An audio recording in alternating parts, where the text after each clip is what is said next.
Game changer luck நேயர்களுக்கு அன்பார்ந்த வணக்கம். நான் உங்க ரேவதி ராஜேஷ் கண்ணா. 12 ராசிகள்ல பிறந்த பெண்களுடைய குணாதிசயம் நிறைய விதமான டைப்ஸ் இருக்குங்க. இந்த 12 ராசிக்கு அப்படின்னு சொல்லும்போது அதுல 27 நட்சத்திரம் இருக்கு, அதுல 12 லக்னம் இருக்கு, லக்னாதிபதி உட்கார்றது, நிறைய கேரக்டர்ஸ் இருக்கு. ஒரு பெண் மாதிரி இன்னொரு பெண் இருப்பாங்களான்னா நிச்சயமா கிடையாது. அப்போ இந்த 12 ராசியில பிறந்த பெண்களுக்கு எப்படி இருப்பாங்க அப்படின்னு பார்க்கும்போது, நம்ம இப்ப பார்க்கக்கூடிய ராசி விருச்சக ராசி. உடனே எல்லாரும் ஐயோ விருச்சகமா பொல்லாததுங்க, முரட்டுத்தனமானதுங்க, டான் பேசுங்க, குடும்பத்துல வாழ்றதுக்கு லாய்க்கு இல்லைங்க, என்னென்னமோ சொல்லுவாங்க. அதெல்லாம் கிடையாது. விருச்சக ராசி நுண்ணிய அறிவு மிக்கவர்கள்.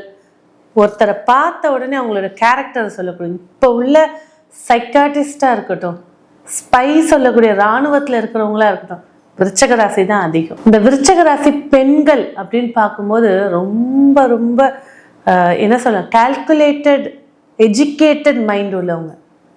படிக்கவே இல்லைனாலும் இப்போ உள்ள வாழ்க்கை தத்துக்கு எது தேவை, அதை எப்படி நடத்தி சம்பாதிக்கணும் அப்படின்ற அறிவு மிக்கவர்கள்.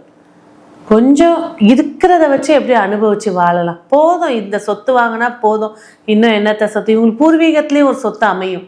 காலபுருஷனுக்கு 8வது வீடு, பூர்வீக சொத்துக்கான ராசியும் இந்த விருச்சக ராசி தான். விருச்சக ராசி பிறக்கும் போதே கால்நாளி நிலமாவது இருக்கும் அவங்க பேர்ல. முக்கியமான ஒரு அம்சம் என்ன அப்படின்னு பாத்தீங்கன்னாக்கா, தந்தையோட பாண்டிங் கம்மியா இருக்கும் இந்த விருச்சக ராசி பெண்கள். தாயாரோட பாண்டிங் கொஞ்சம் அதிகமா இருக்கும் இல்லையா? தந்தை பாண்டிங் அதிகமா இருந்தாலும் கொஞ்சம் பிரிவினை மாதிரி ஏற்படுத்தி கொடுத்துருக்கும்.